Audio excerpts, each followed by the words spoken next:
What's up everyone, welcome to the NOCO 400 Top 5 DFS Picks video for Sunday, April 16th at the Paperclip Martinsville Speedway. We're going short track racing once again.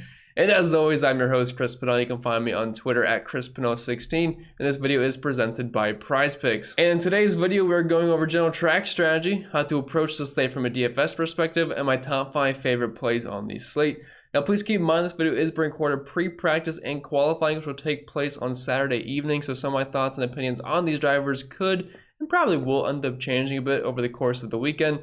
So make sure you check out our website, Stokastic, for the updated top drivers tool, projections, ownership to see who performed the best on Saturday's practice and qualifying session, because that will matter a lot heading into Sunday. And as far as how we should approach this slate from a DFS perspective, dominators. That's the name of the game this weekend, because we have 400 laps. Used to be 500. They kind of trimmed it down, although we saw that last year. But still, 400 laps is a lot, which is similar to Richmond that we had a couple weeks ago. So you're going to want at least 2 dominators per lineup, and you can certainly stretch that to 3. There's just a lot of laps and dominator points to go around, so you cannot ignore them. Chasing place differential at a track like Martinsville is definitely not the way to go. So drivers with good track position, drivers that were fast in practice, fast in qualifying, those are more than likely going to be the ones that start up front and finish up front. So I don't think place differential is something you should worry about too much. Yes, there will be some drivers that can move through the field. That's always going to be the case. But for the most part, we're probably going to see the best cars starting the front. All right, so moving on to the picks, we'll start at number 5, and it's a driver that I think is just way too cheap this weekend and has great track history here at Martinsville, albeit with different teams, but he showed a lot of speed at these track types this year. But it's Brad Keselowski, $7,700 on DraftKings, $8,500 over on Fan. That wasn't a pretty week last week, but Bristol Dirt's a lot different than Martinsville, and the drivers that are just good at Martinsville tend to be good there each and every single time, because it's a very unique track, and some drivers just have it here and some just don't. But Keselowski, excellent driver here, great numbers with Team Penske, obviously a bit of a downgrade with RFK, but they've had a lot of speed at the short flat tracks this year. And green flag speed wise, Keselowski has been inside the top 10 at both Richmond and Phoenix, the other short flat tracks in the Sarah package that we've raced at so far this season. Looking at the past 6 races at Martinsville, Keselowski 4 top 5s, 4 top 10s. He's been in the top 20 all but once, and just some of the overall better numbers. So Keselowski is a driver that I'm expecting to qualify pretty well, but that's not going to keep me off him. And I actually do hope he qualifies well, because that'll keep his ownership a little bit lower, and track position pretty important at this kind of track. And moving on to number 4, we're talking the cheapest Hendrick driver here, which always has to pique our interest with how fast they've been so far this season. And I think he's a bit too cheap. Alex Bowman, $8,200 on DraftKings, $9,500 over on FanDuel. Won at Martinsville, I believe, a couple of years ago. Stole the win at the end from Denny Hamlin.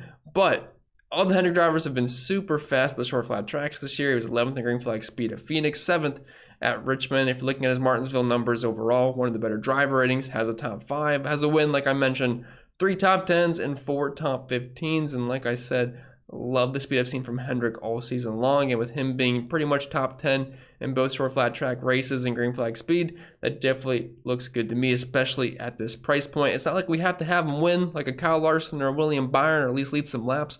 If Alex Bowman wants to hang around P6 all day, pick fast laps up here and there, and just kind of have a good, solid race, a nice, quiet race, that's all I'm asking for Alex Bowman. Anything else will be icing on the cake. And moving on to number 3, this could be a bit of a risky play here this week, and you have to make sure you see how he handles the car in practice and qualifying this weekend, because it's his first time back in a little bit over a month. We're talking Chase Elliott, the man who broke his leg not too long ago, but he comes in at a pretty nice price point, $9,300 on DraftKings and $11,800 over on FanDuel. And if you're looking at the odds in the sports books, this price tag does not replicate how well they think he will run. And he's honestly been the best driver at Martinsville the past few seasons.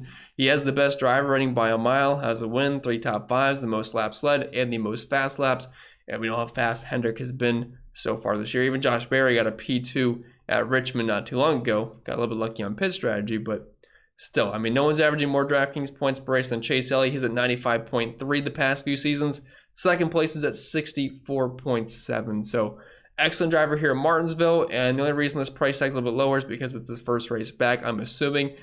But like I said, there is risk with this, because he broke his leg not too long ago, and they have Josh Berry on standby. So if he's struggling in practice, he's probably hurting a bit, so that would be a fade. But if he does well in practice, does well in qualifying, that's all I need to see to be pretty confident in him, especially at this price point. And before we get into our next pick, I have to mention our sponsor, PrizePicks, because they do make these videos possible. And as of right now, for a new user over on the website, promo code AWESEMO will get you a free instant deposit match bonus up to $100 in addition to a free month of Stokastic Plus Platinum. So come and take advantage of all the tools that we have over on our website to help you make the best selections over on PrizePicks, DFS, betting, whatever it may be. We have you covered. Link down below in the description, or head over to PrizePicks.com and download the app to get yourself started. All right, so moving on to number 2, we're cheating here a bit. We're taking 2 drivers. That's why I saved them for the 2 spot here. We're going with Team Penske minus Austin Cindric.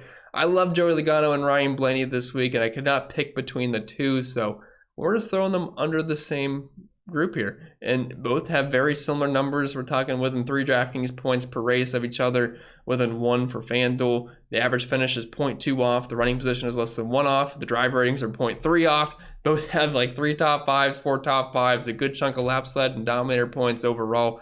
Hard not to like Ryan Blaney, Joey Logano, and like I said earlier, some drivers are just good at Martinsville and some aren't, but Ryan Blaney, Joey Logano, they're very, very good here, so I have a hard time seeing them not be able to contend here. Now, one thing I will mention is that Ryan Blaney is an absolute roller coaster. He seems to disappoint almost each and every single week, even if it does run well, because I've run into an issue at some point. But if he can just have one clean race, Martinsville is one of those tracks for him that can go very, very well. And before we get into our number 1 play here, if you guys can do me a favor, leave a like on the video, subscribe to the channel if you haven't yet done so. We have tons of content on the channel here pumping out for MLB, NBA, NASCAR, UFC, you name it, we probably cover it. So do appreciate the support you guys give us. All right, anyway, so getting to the number 1 play here for the NOCO 400 at Martinsville.